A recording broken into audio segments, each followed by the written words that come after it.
అందరికీ ఇది వచ్చేసి మనకు 173 గజాలు హౌస్. ఇది సింగిల్ పోర్షన్ 2 ఉంటాయి. 173 గజాలు. ఇది మనకు బైపాస్ నుంచి ఒక 300-400 మీటర్ ఉండొచ్చు అండి, అంతే.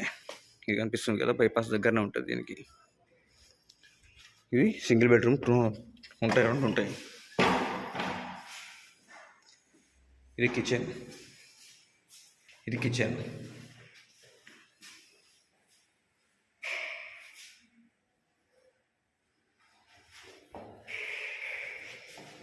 ఇది హాలు.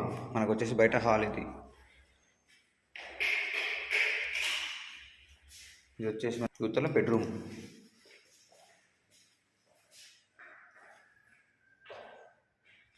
బెడ్రూమ్ అటాచ్గా బాత్రూమ్ ఉంటుందండి, దీనికి వాష్రూమ్ ఉంటుంది.